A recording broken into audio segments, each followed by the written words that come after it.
Hello student, Kautilya learning में आप सबका स्वागत है। आज हम लोग बाल्यावस्था के बारे में चर्चा करेंगे।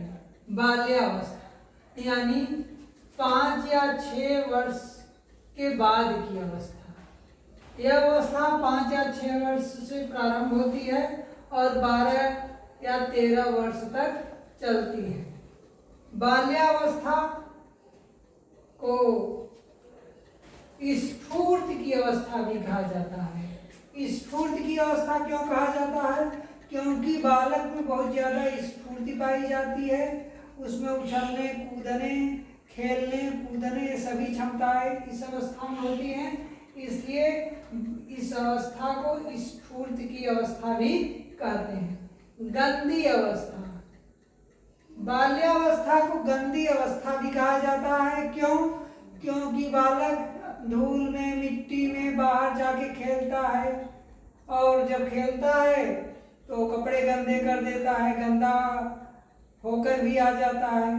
तो इसलिए इसमें बहुत ज़्यादा मिट्टियों में या बाहर सब खेलने कूदने से वो गंदा कपड़े कर लेता है। तो इसीलिए इसे कभी कभी गंदी अवस्था भी कहते हैं।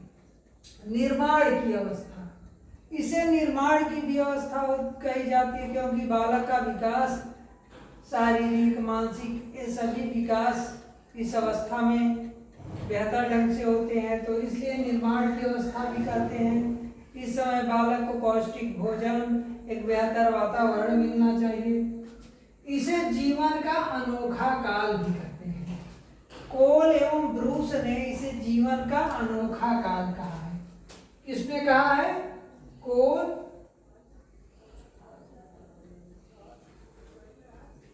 एवं ब्रूस ने।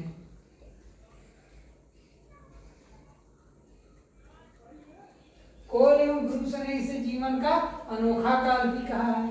इसे गिरोह की अवस्था भी कहते हैं। गिरोह यानी बच्चों के साथ एक टीम बना के वो खेलता है, चोर सिपाही, पुलिस दरोगा, इस तरह के खेलों, राजा रानी का खेल।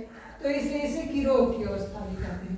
टोली बनाने की अवस्था भी इसे कहते हैं क्योंकि टोली अपने समकक्ष बच्चों की टोली बनाकर भी खेलता है, इसलिए इसे टोली बनाने की अवस्था भी कहते हैं। बाल्यावस्था को रास महोदय ने, एक मनोवैज्ञानिक है रास महोदय, उन्होंने बाल्यावस्था को मिथ्या परिपक्वता का काल भी कहा है। यानी बालक परिपक्व नहीं होता है लेकिन उसमें परिपक्वता के लक्षण दिखाई देते हैं और वह अपने को समझता है परिपक्व, लेकिन इसलिए इसे मिथ्या परिपक्वता का काल रास महोदय ने कहा। शारीरिक विकास पे हम लोग आ जाते हैं। बालक का जो शारीरिक विकास है, जो पहले उसकी हृदय गति 100 से ऊपर थी, वो 82 से 85 बार हो जाती है। 1 मिनट में उसका हृदय गति जो है वो 82 से 85 बार हो जाती है। हड्डियां शैशवावस्था में 270 थी लेकिन अब 350 हो गई हड्डियां। क्यों हो जाती है? क्योंकि जो मांसपेशियां होती हैं, कोमल मांसपेशियां, वो कड़ी होकर के, कठोर होकर के हड्डियों के रूप में परिवर्तित हो जाती हैं। तो जिससे उसकी हड्डियों की संख्या बढ़ जाती है और वह 350 हो जाती है।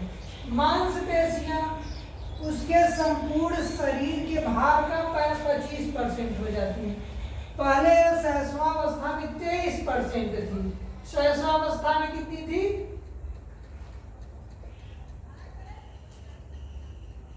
शैशवावस्था में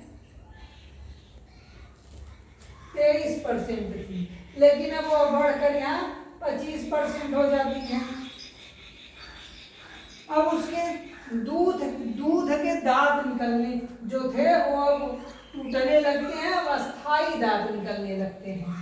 जो उसके दूध के दांत थे जो शैशवावस्था में निकल रहे थे, अब वो धीरे धीरे टूटने लगते हैं और उनकी जगह अस्थायी दांत निकलने लगते हैं।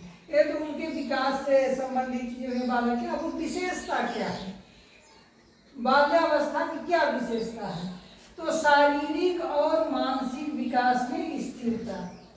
जो बालक का शारीरिक और मानसिक विकास शैशवावस्था में बहुत तीव्र गति से हो रहा था, अब उसमें थोड़ा धीमापन आ गया, उसमें स्थिरता आ गई, यानी उसका विकास अब धीरे धीरे हो रहा है। मानसिक योग्यताओं में वृद्धि, दूसरा पॉइंट है मानसिक योग्यताओं में वृद्धि, यानी अब उसकी मानसिक योग्यताओं में वृद्धि हो जाती है कि क्योंकि अब वो स्कूल जाने लगता है। जब स्कूल जाने लगता है तो उसकी जो है मानसिक योग्यता में वृद्धि होती है, इसलिए इसे स्कूली अवस्था भी कहते हैं, इसलिए इसे स्कूली अवस्था भी कहते हैं।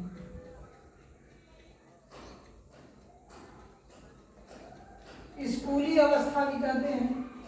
तो जिज्ञासा, उसमें जिज्ञासा बढ़ने लगती है, स्मरण करने की क्षमता बढ़ने लगती है, वाचन सामर्थ्य, बोलने के गुण पाए जाते हैं, प्रत्यक्षीकरण और तमाम चीजों की प्रत्यक्षीकरण जो शैशवावस्था की अपेक्षा बेहतर करता है। अगला पॉइंट है आत्मनिर्भरता की भावना। शैशवावस्था में जो बालक था वो पर निर्भर था, दूसरे पे निर्भर था, अपनी छोटी छोटी आवश्यकताओं के लिए, भोजन के लिए, शौच जाने के लिए, सभी चीजों के लिए। लेकिन अब यहाँ पे बालक आत्मनिर्भर हो जाता है और अपने कार्यों को स्वयं करने लगता है, साथ ही साथ में माता पिता के कार्यों में भी हाथ बटाने लगता है। अगला रचनात्मक कार्यों में रुचि, रचनात्मक कार्यों में उसकी रुचि बढ़ने लगती है, जैसे लकड़ी के खिलौने बनाना, कागज के खिलौने बनाना, मिट्टी के खिलौने बनाना, बगीचे में बैठ के काम करना माता पिता के साथ या के साथ, तो ये चीजें उसकी बढ़ जाती हैं। स्कूल में भी कार्य करने लगता है, उसे कुछ प्रोजेक्ट दिए जाते हैं उसे करने लगता है, चित्र बनाने लगता है, ये सब चीजें उसमें आ जाती हैं। सामाजिक तथा नैतिक गुणों का विकास, अब इस अवस्था में बालक में सामाजिक और नैतिक दोनों गुणों का विकास होने लगता है, हो जाता है।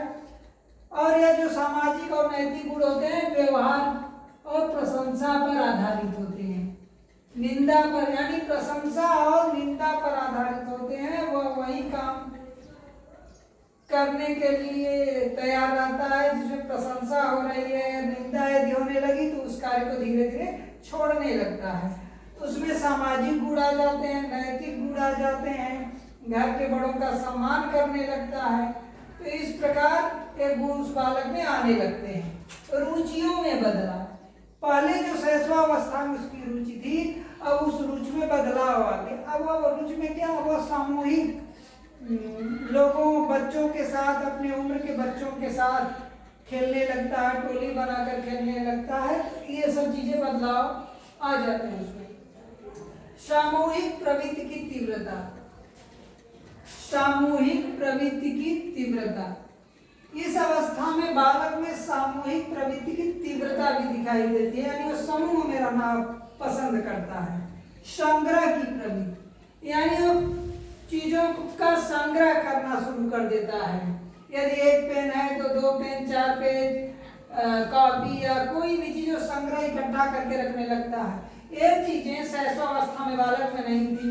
यदि उसे कोई वस्तु दी जाती थी तो 2 घंटे, 4 घंटे, एक दिन बाद तोड़ फोड़ के फेंक देता था।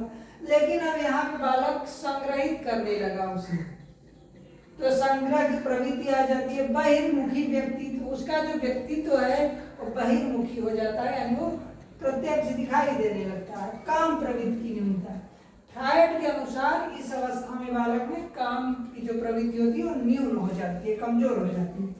जिज्ञासा की प्रबलता, बालक में जिज्ञासा बहुत प्रबल होता है, क्यों कैसे प्रश्नों माता पिता से, टीचर से पूछता है कि प्रश्न क्यों है, कैसा है, ये चीज क्यों है, कैसे बनी, ये सब चीजें उसमें आ जाती हैं पूछने की। बिना किसी उद्देश्य के भ्रमण की प्रवृत्ति, अभी इस अवस्था में बालक में बिना किसी उद्देश्य के घूमने की प्रवृत्ति भी पाई जाती है, वो घूमना टहलना चाहता है। सामूहिक खेलों में रुचि, यानी समूह में खेलना अब शुरू कर देता है, वह समूह में खेलना उसे अच्छा लगने लगता है। तो ये सब चीजें जो है बालक में वो विशेषताओं के रूप में है, यानी ये सब उसकी विशेषताएं हैं। तो इन विशेषताओं को बेहतर बनाने के लिए क्या करनी चाहिए, तो यहाँ पे एक शिक्षा की व्यवस्था होनी चाहिए। तो शिक्षा क्या होनी चाहिए, पहला जिज्ञासा को संतुष्ट करना, यानी जो बालक की जिज्ञासा है उस जिज्ञासा को संतुष्ट किया जाना चाहिए, तभी उसका मानसिक विकास होगा और उसका बौद्धिक विकास होगा और उसमें और चीजों को जानने की प्रवृत्ति का विकास होगा। भाषा ज्ञान पर बल देना चाहिए, यानी बालक को भाषा सिखाई जानी चाहिए कि बेहतर ढंग से बोल सके, अच्छे शब्दों का चयन कर सके। तो इस पर भी विद्यालय में या माता पिता द्वारा ये सब किया जाना चाहिए। पाठ्य सहगामी क्रियाओं द्वारा शिक्षा, यानी शिक्षा जो है पाठ्य से संबंधित क्रियाओं द्वारा शिक्षा दी जानी चाहिए। ऐसी विषय सामग्री का उपयोग किया जाना चाहिए जो विषय से संबंधित हो, उनसे रिलेटेड करके बच्चे को सिखाना चाहिए। संचय की प्रवृत्ति को प्रोत्साहन, यानी संचय करने की प्रवृत्ति को बढ़ावा देना चाहिए टीचर्स द्वारा, माता पिता द्वारा, कि वह किसी भी चीज को संग्रहित करें। नैतिक शिक्षा की व्यवस्था, नैतिक शिक्षा की भी व्यवस्था होनी चाहिए जिससे नैतिक चरित्र का विकास हो सके, जिसके कारण समाज का विकास हो, राष्ट्र का विकास हो। तो नैतिक शिक्षा की व्यवस्था बालक के लिए होनी चाहिए। प्रेम और सहानुभूति द्वारा शिक्षा, जो शिक्षा बालक को दी जानी चाहिए वो प्रेम और सहानुभूति द्वारा दी जानी चाहिए। जब प्रेम से शिक्षा देंगे, सहानुभूति से शिक्षा देंगे, तो बालक उसे बेहतर ढंग से सीखेगा और उसे सीखने में उसे आनंद भी आएगा, उसकी रुचि भी बढ़ेगी। क्रिया और खेल द्वारा शिक्षा, यानी बालक को क्रिया द्वारा सिखाया जाना चाहिए, खेल के माध्यम से सिखाया जाना चाहिए, क्योंकि जो बालक की एक्टिविटी होती है वो खेल होती है, क्रिया होती है। तो खेल और क्रिया द्वारा जब हम बच्चे को सिखाएंगे तो किसी भी वस्तु को ज्यादा बेहतर ढंग से सीखेगा। शारीरिक शिक्षा, यानी शरीर को बेहतर बनाने की भी शिक्षा दी जानी चाहिए, यानी एक्सरसाइज, योगा, ये सब चीजें बालक को सिखाई जानी चाहिए। पर्यटन और स्काउटिंग, बालक को भ्रमण के लिए भी ले जाया जाना चाहिए, पर्यटन के लिए, और स्काउट गाइड की भी शिक्षा दी जानी चाहिए, जिससे बालक का बेहतर विकास हो सके, उसका बौद्धिक विकास हो सके, उसका सामाजिक विकास हो सके। तो इस प्रकार हम देखते हैं कि बाल्यावस्था में बालक को बेहतर शिक्षा द्वारा एक बेहतर नागरिक बनाया जा सकता है, राष्ट्र निर्माता बनाया जा सकता है और राष्ट्र की प्रगति में उसे सहायक बनाया जा सकता है।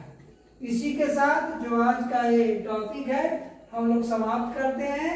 अगले दिन हम नया टॉपिक लेकर फिर आएंगे।